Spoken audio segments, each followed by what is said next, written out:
Hello walkers, hey, we're in Cork, and so we make a start. Shandon Bells and Tower at St Anne's Church. Look at the clock faces. So one says 3:05, the other says 7 minutes to 6. If you were to go around and look at the other two, you'd notice they all tell a different time. Now this is why the tower gets its name, the four-faced liar. Because how are you supposed to tell the time if all the clocks are telling you different? Here's the front of the building. Time at the front is 7 minutes past 3. But this place is famous because you can go in there and for €5 you can ring the bells yourself.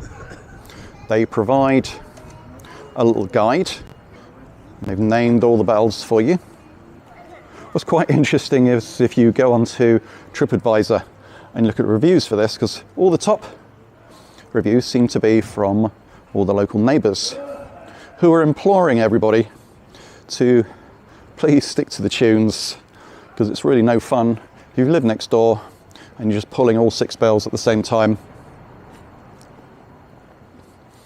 So this is the Firkin Crane building. So this is now a dance and cultural centre. But that's not what it used to be. So it used to be here that they made and repaired all the barrels for butter. Now, another name for a barrel is a firkin, hence the name Firkin Crane. What's the importance of butter? Well, butter was extremely important in this region. Brought a lot of wealth and prosperity. In fact, in front of us, you've got the Butter Museum, which used to be the Butter Exchange. Butter is still important to the area. Stick it in the peat bog. If you know anything about peat bogs, keep all the oxygen out. Hence, your butter would stay fresh. In fact, I think in the museum they claim to have a cask of butter that's presumed to be 1,000 years old. Here we are on Grand Parade, and along here there are these 3 good coffee shops within 100 yards. 3 falls here, very nice, although it's outdoor sitting only. I can recommend it. Just behind it, across the way, you've got Bean and Leaf, that has some indoor space, and that is really good coffee. And around the corner, we have Soma, just down the road there.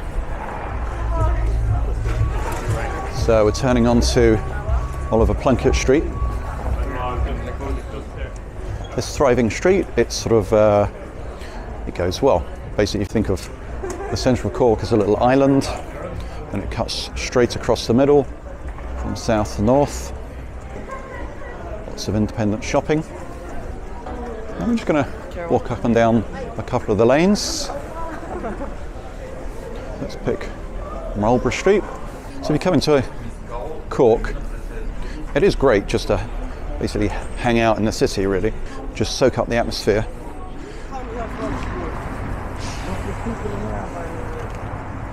Let's pop in here, Bishop Lucy Park.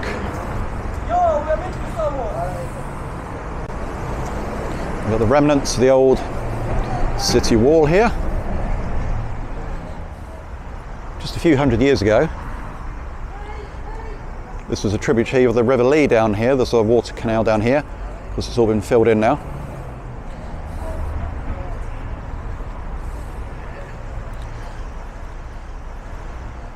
Up in front of us, we've got a mural, and it's got a figure cutting up some fruit, some vegetables, some fish, some wine.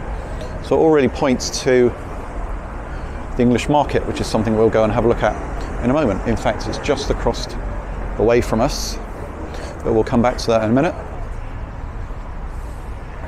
Now we're just on St Paul's Avenue here, just across from St Mary's. I just want to show you this mural here, mural of kingfisher. So this celebrates the largest kingfisher ever found on the river. This is 1793, I believe. And what's impressive about this mural is it's life size. So you can imagine how scary it must have been for the locals to see this coming out of the water.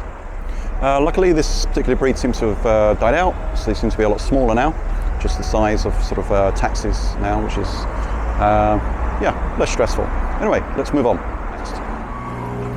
So the English market goes back to, off the top of my head, I'd say about 1788.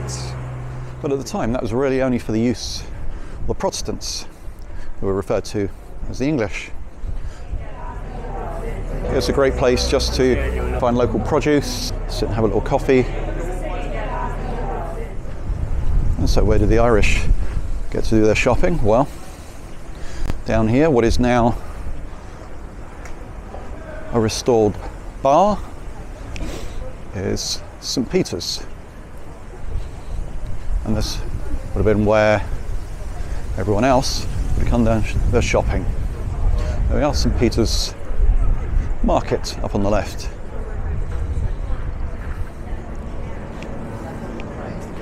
So we're passing a few bars.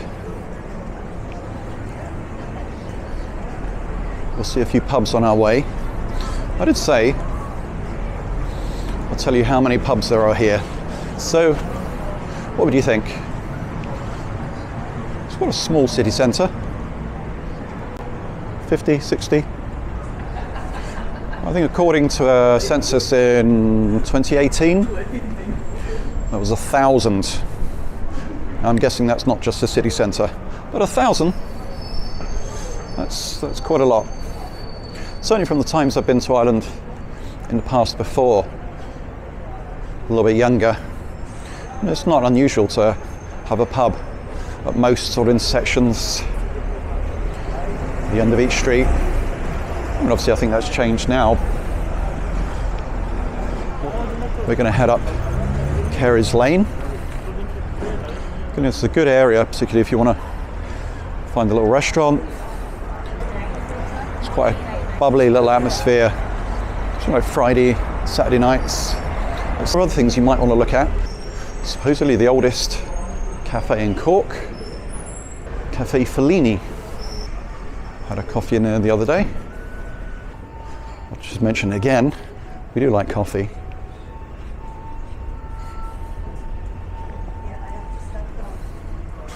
So, let's already show you down the main high street and just have a look at some of the buildings down here.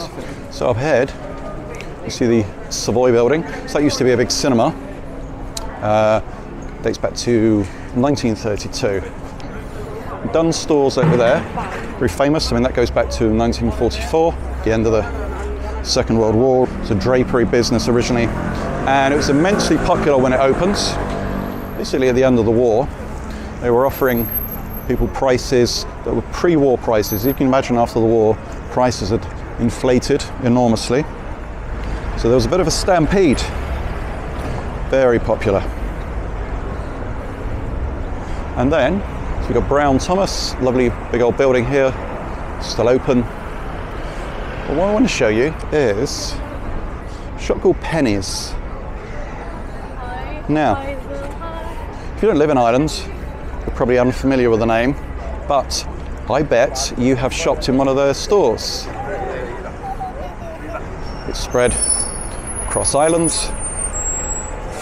became popular, and for some reason, as it spread across the world, it took on the name Primark.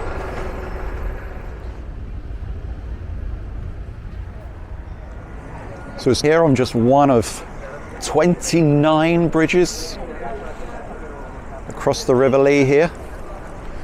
29 bridges. That's 5 more than in Dublin.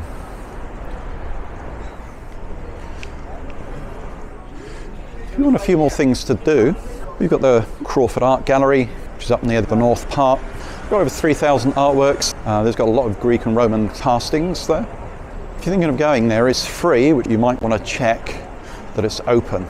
I know at the minute they're talking about some renovation and they might end up closing for up to 2 years, so do check. You've got Nanonago Place, which is a restored walled convent. It tells a tale of 18th century Cork. We've got Cork Jail, which is a castle-like building.